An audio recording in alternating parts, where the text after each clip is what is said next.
Bonjour à toutes, bonjour à tous.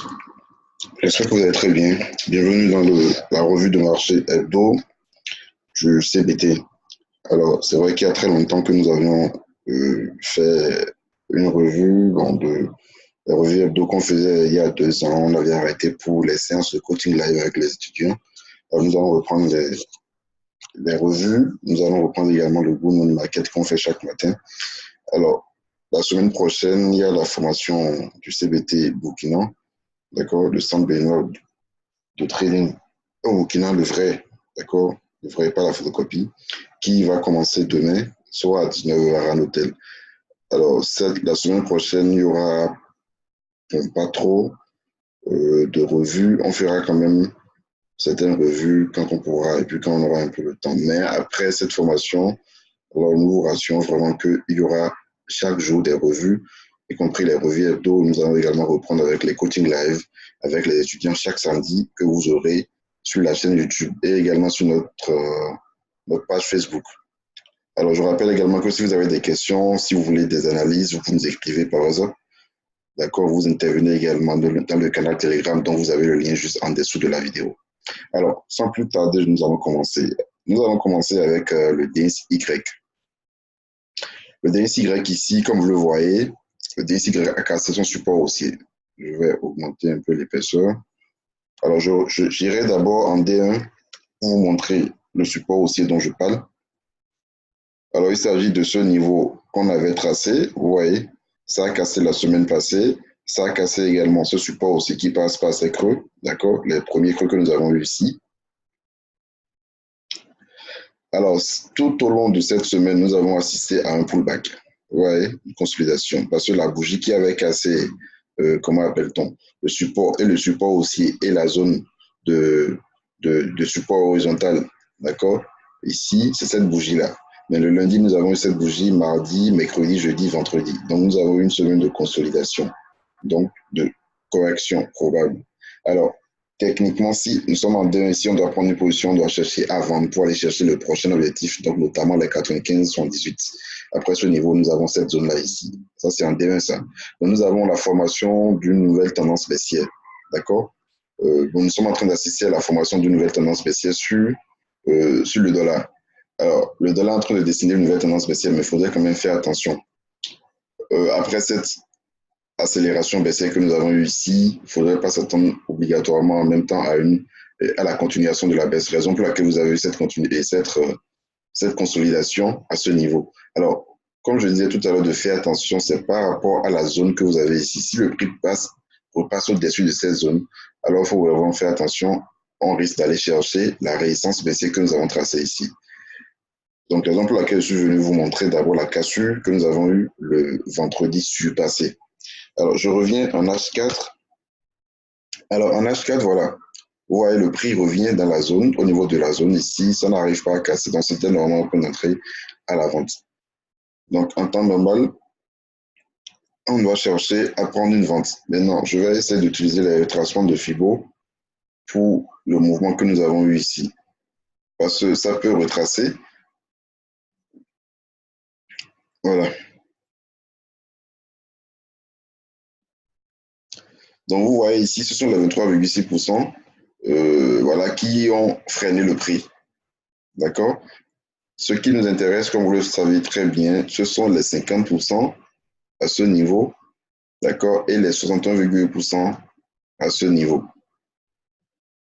Alors, je vais peut-être changer la couleur pour ne pas confondre.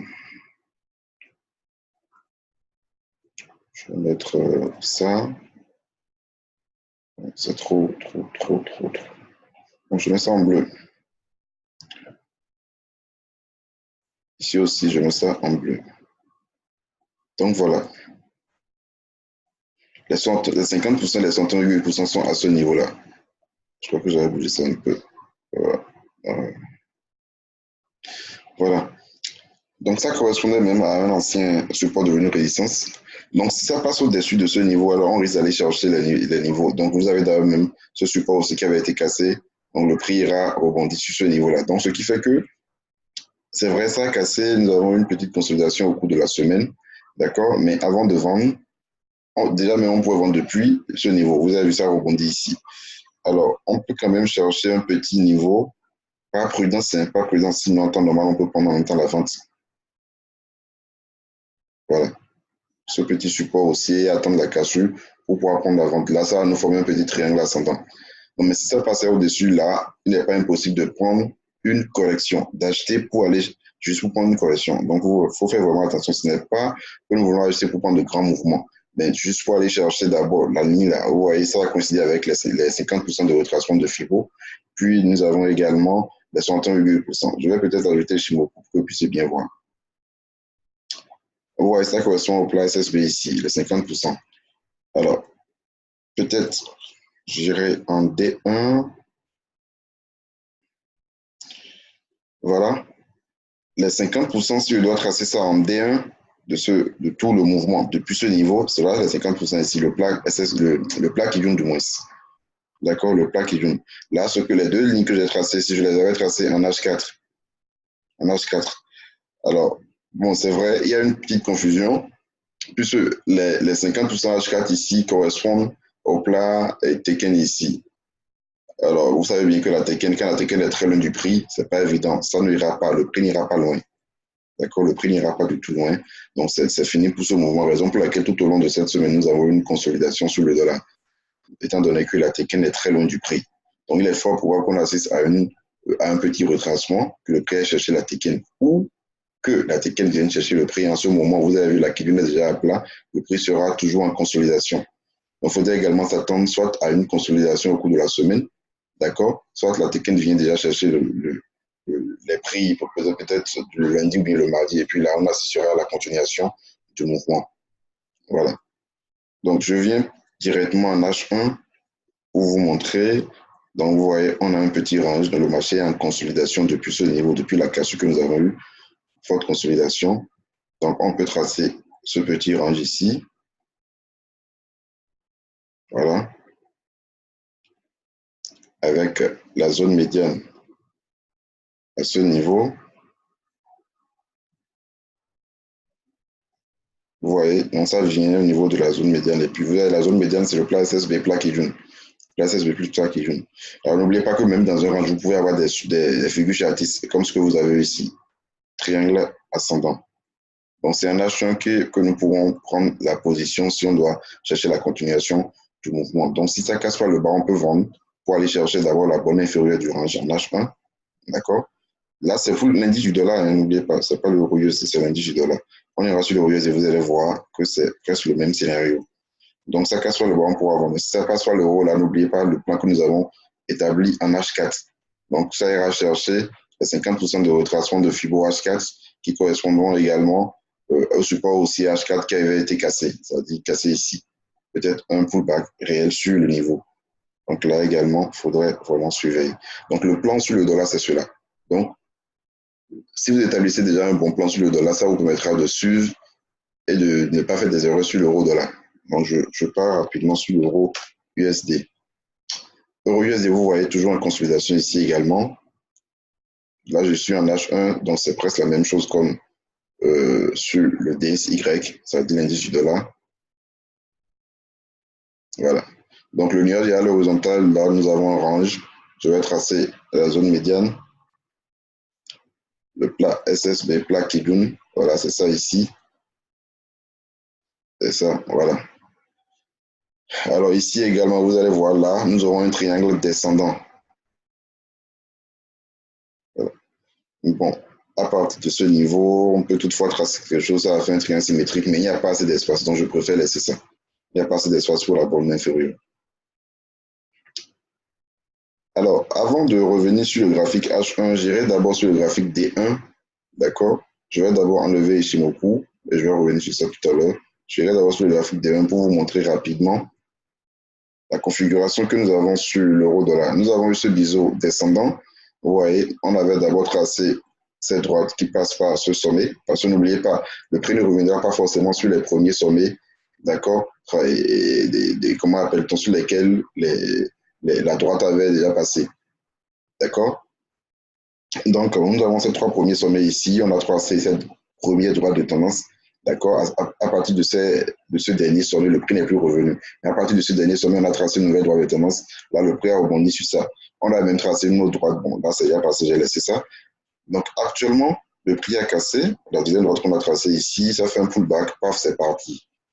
Alors, actuellement, voilà ce que nous avons. Vous avez vu, après la cassure, bon, là, c'est la cassure d'un support horizontal, d'une résistance horizontale du moins. Cassure, accélération, donc toute la semaine, consolidation. Lundi, mardi, mercredi, jeudi, vendredi. On a eu cette consolidation ici. D'accord? Donc, c'est presque le même scénario comme sur le USD-INS. N'oubliez pas que si vous devez même trader euro USD, vous devez avoir, comment appelle-t-on, le graphique du USD-INS à côté. Donc, voilà. Juste pour vous montrer que cette droite également est très importante, il faudrait que le prix passe au-dessus de cette droite avant qu'on aille chercher la zone que nous avons identifiée ici, la 1,1447 et puis la 1,1427, cette zone-là ici. C'est très très important. Il faudrait que le prix casse la résistance baissière daily ici. Je vais peut-être mettre ça, changer la couleur. Je mets ça, bon, sur la couleur. Voilà, je mets ça en marron. Donc cette droite ici, doit être normalement cassée avant qu'on aille chercher les prochains objectifs. D'accord? Vous voyez, cassure, accélération, pullback. Donc, impulsion, correction, impulsion, probable correction ou consolidation. Parce que vous avez vu ici, c'est une correction. La consolidation, c'est quand le prix évolue en dérive latérale. Excusez-moi. D'accord? Alors, et ici également, c'était un retracement de FIBO de 50%. D'ici à ce niveau, vous voyez, et 61,8% du moins. Voilà, c'était ce niveau. C'était arrêté dans la zone ici, ça avait laissé des mèches, et puis c'est reparti. Alors, c'est également possible qu'on assiste également à un phénomène ici, à ce même truc-là ici. D'accord? On a les 50% à ce niveau, on a les 61,8% qui correspondent à la zone ici. Donc, ça peut revenir dans la zone et ça va coïncider avec le support aussi. Et là, ce sera un très bon point d'entrée pour celui qui n'avait pas acheté ici. Donc là, le plan est très important, très intéressant à surveiller.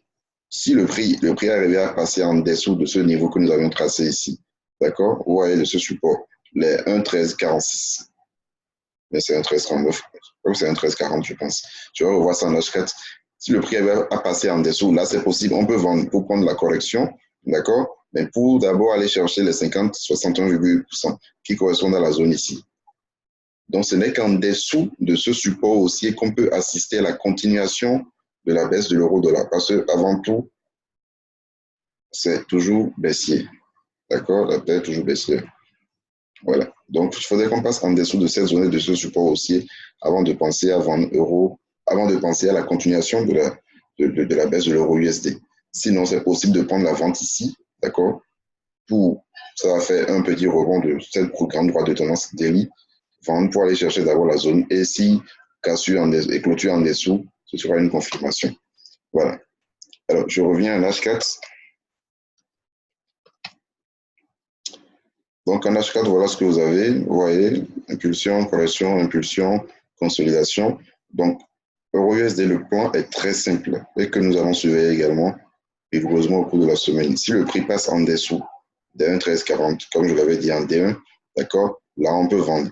Voilà, le premier objectif, il y a cette droite-là, ce niveau, ce résistance qui va jouer le rôle de support et qui peut vraiment embêter. Donc, il ne faut pas négliger, cette droite, parce que c'est un 13,23. Et en dessous, on peut également aller chercher la zone que nous avons identifiée ici.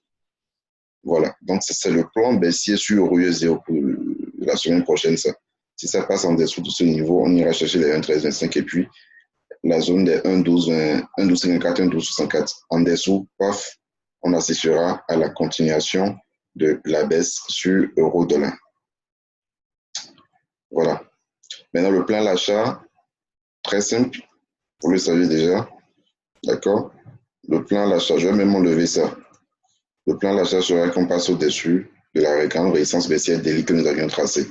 Là, on pourra maintenant aller chercher la zone ici. Maintenant, en H1, pour celui qui veut faire de l'intraday, en H1, voilà. N'oubliez pas, hein, le prix peut revenir ici et rebondir parce que ça arrange après tout. On peut jouer sur le rebond et là même ce sera un très bon point d'entrée à l'achat. Mais ici, il faudrait vraiment faire attention. Ça a déjà rebondi ici une fois, ça peut également le faire une deuxième fois. Donc, il faudrait vraiment faire attention. On va également tracer une petite résistance à ce niveau-là. Voilà. Donc, ça, c'est le plan sur euro-dollar. Voilà. Maintenant, pour avoir des perspectives vraiment haussières, il faudrait qu'on passe vraiment au-dessus de la zone 1,1447, 1,1427 que nous avions identifié à ce niveau. Bon, je serais plutôt aussi, bon, vous savez, il faudrait toujours trader en fonction de ce que vous avez sur le marché. Donc, on ne peut pas prévoir, on ne peut pas avoir un biais psychologique et puis suivre uniquement ce biais-là sans pour autant tenir compte de ce que vous avez sur le marché. Voilà. Alors, je continue avec l'USD-CAD. USD-CAD, on avait également parlé de cela la dernière fois qu'on avait fait notre revue de marché. Alors, USD-CAD, ça a tout cassé, au fait. Ça a tout cassé.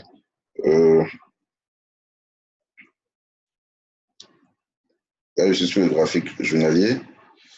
Donc, ça a cassé le support aussi qu'on avait tracé en temps. Ça a cassé, ça fait un pullback. Ça a accéléré violemment la baisse. Cette semaine, on a eu la continuation de cette baisse-là. Mais le prix est venu actuellement dans cette zone.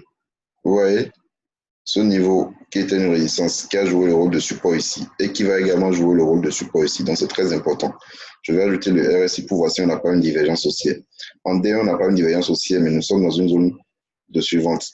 Voilà. Et vous savez que bon, moi, je ne fonctionne pas avec la zone de suivante. Je cherche souvent des divergences haussières ou divergences baissières. Alors, en D1, le prix est sur un niveau important. D'accord? Une résistance devenue support qui a déjà rebondi ici, qui peut également le faire ici. Alors là, on a déjà un premier argument pour chercher à prendre une correction. Parce que n'oubliez pas qu'on a une nouvelle tendance baissière ici. Je viens en H4.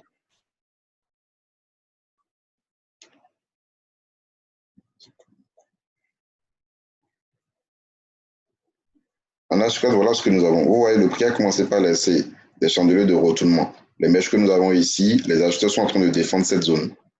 Vous voyez, les acheteurs sont en train de défendre la zone ici. Le prix est même venu chercher la 1,3070. Ça a laissé des mèches. Ça, c'était le vendredi à cause du PIB canadien qui est sorti positif, mais il y a également le dollar qui ne se laisse pas faire. Donc, il y a les acheteurs qui ont défendu la zone ici, d'accord? Et ici, regardez bien, nous avons une divergence haussière au niveau du RSI. Vous avez les creux ici qui sont de plus en plus hauts. Je vais changer la couleur rapidement. Voilà. Alors que ici, vous avez les creux qui sont de plus en plus bas. Alors là, c'est une divergence haussière, mais au même moment, je vais supprimer quoi déjà? Je ne sais pas ce que je vais enlever. Bon, je vais d'abord enlever ça. Alors, au même moment, si je prolonge la droite, vous allez voir que ça va me former, comment on appelle ça, un biseau descendant. Je vais tracer à partir d'ici. J'irai en H1 pour bien voir.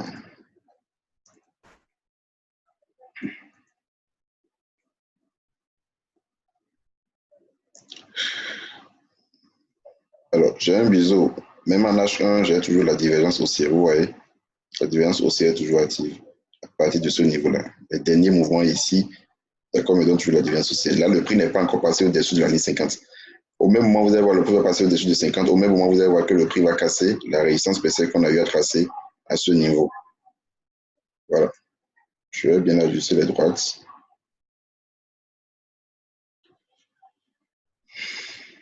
Donc, USD-CAD, le plan est simple. Et je crois également que je vais suivre ce plan. Si l'USD-CAD passe au-dessus, on avait même acheté le vendredi passé dans le groupe de signaux.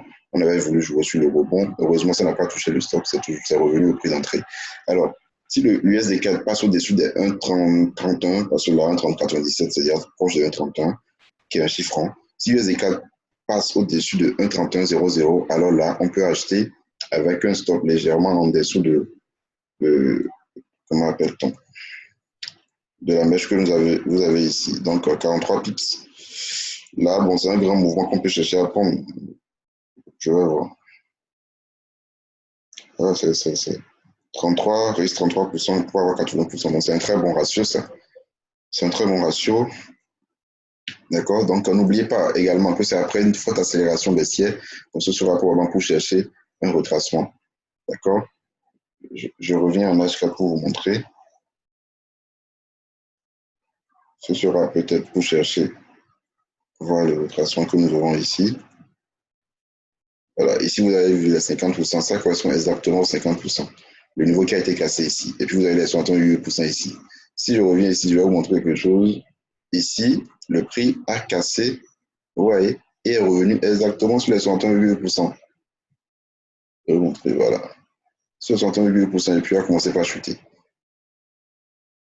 Donc c'est un outil vraiment puissant que vous ne devez pas négliger. Vous voyez.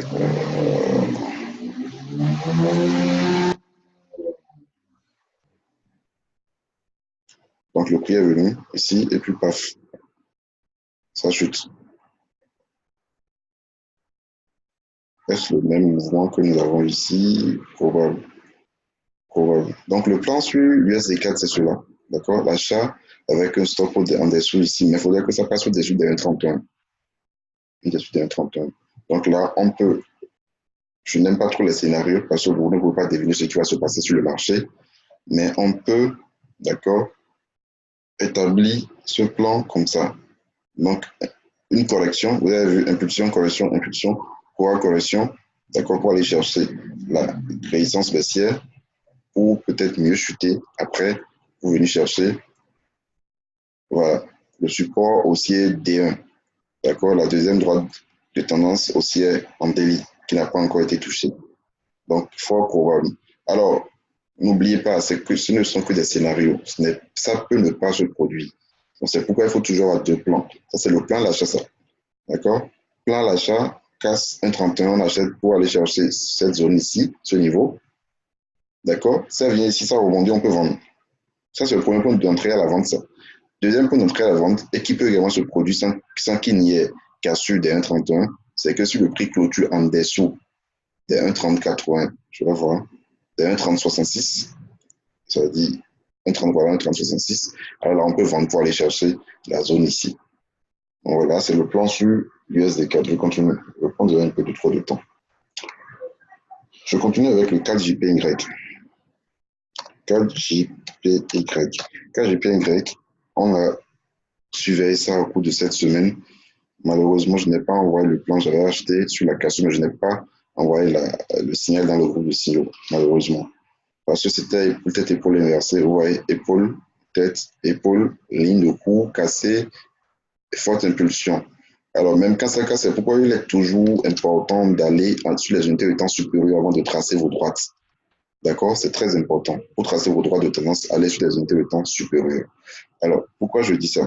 Vous voyez, si vous restez seulement comme ça, vous allez dire, bon, là, la tendance a commencé ici ou bien ici, et tracée. Alors que ce n'est pas cela. Diminuez totalement le zoom, vous voyez que c'est à partir de ce niveau qu'on a le plus gros sommet. Vous tracez, et vous voyez maintenant que là, le prix, même si vous achetez ici, vous devez faire attention à cette droite de tendance. Étant donné que ça rebondit ici, ça va rebondir au départ, ça peut également faire paf, d'accord? Et là, on peut chercher à prendre une baisse. Voilà. Donc, le plan ici, étant donné que ça a déjà cassé, on a raté ça. Là, le prix se trouve actuellement sur une résistance baissière. D'accord? Nous allons voir si nous aurons des chandeliers de retournement à la baisse. Si nous avons ces chandeliers, nous allons chercher à prendre une vente. Si on n'a pas encore tout à fait touché, nous allons chercher à prendre une vente. D'accord? Pour une correction. Maintenant, si ça casse la droite de tendance et ça casse également la résistance ici. Vous voyez cette résistance ici. Alors là, on peut chercher à prendre un achat.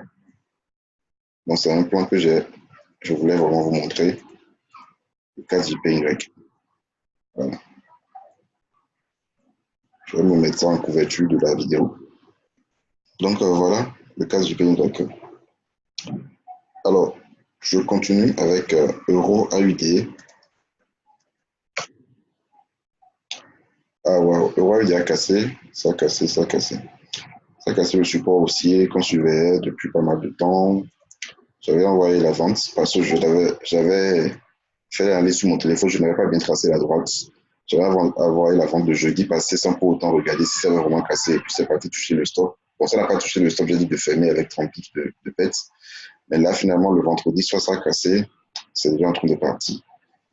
Alors, est-ce qu'il ne faudrait pas attendre une correction? Parce que vous savez, je n'aime pas vendre sur les accélérations baissières. Je n'aime pas acheter sur les accélérations haussières.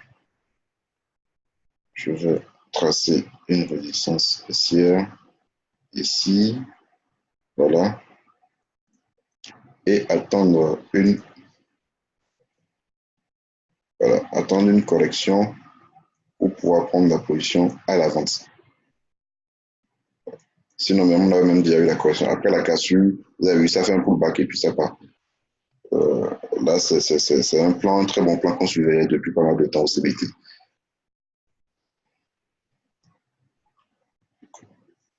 Voilà. Bon, c'est parti, hein, c'est parti. Bon, le risque, parce que là, il faut également regarder le ratio. Le ratio, je vais voir. Si on prend la vente en bas ici, d'accord, le sol placé à ce niveau, 113 pips, le TP placé ici, vous voyez, 46 pips, là, c'est pas du tout un très bon ratio. C'est ça le problème au fait. Le problème, c'est le ratio. C'est pas du tout bon. D'accord? C'est pas du tout bon. Voilà.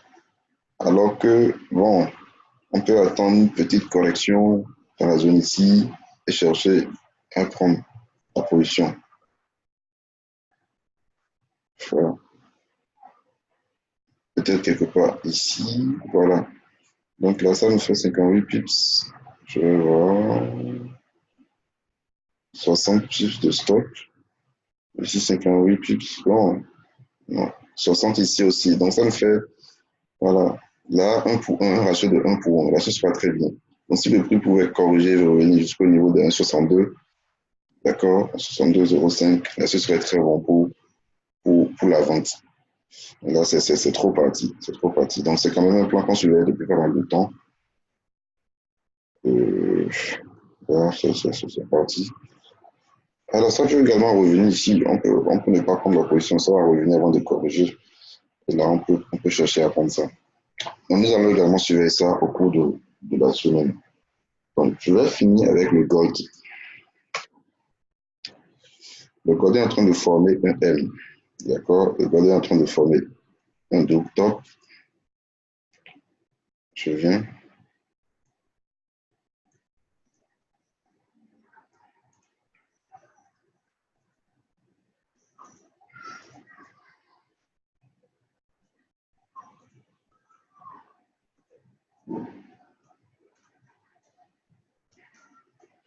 Voilà, le gold est en train de former un double top ici avec une ligne de cours 1400, 1401.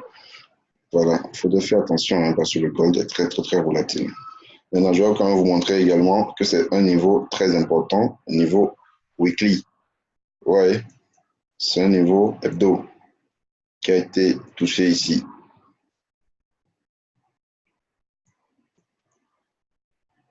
Donc, c'est un triangle ascendant qui a été cassé, mais on a la résistance ici qui a repoussé ça.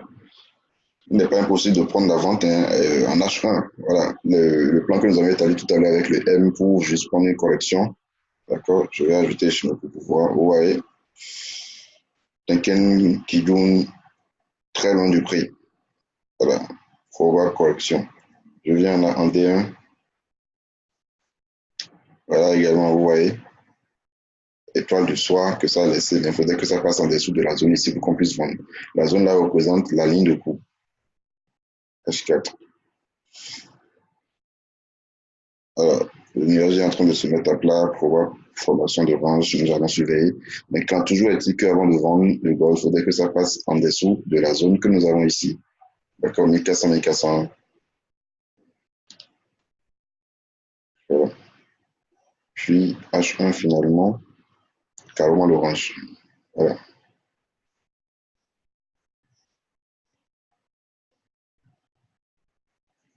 On peut trader sur un H1. D'accord, ça vient dans la zone. Je vais changer la couleur. Donc, ça vient dans la zone.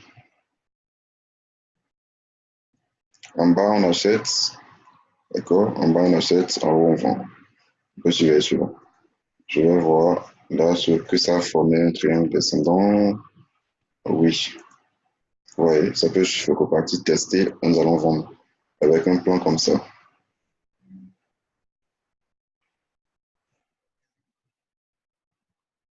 Comme ça peut également casser. Voilà. Donc, c'est tout ce que j'ai prévu pour vous. N'oubliez pas de liker la vidéo, de partager, de vous abonner à la chaîne. Vous êtes 600, près de 700, je pense, à nous suivre sur la chaîne. Nous vous remercions. N'oubliez pas si vous avez des questions pour l'inscription à la formation de demain, formation au Bénin, formation à Lomé, en tout cas, les formations en ligne également, vous nous écrivez sur le numéro WhatsApp 66 04 29 19, d'accord? Plus de 129 66 04 29 19.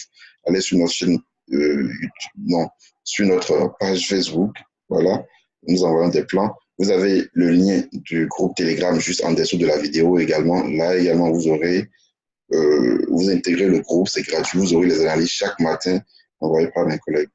Passez un excellent dimanche et très bon début de semaine à vous.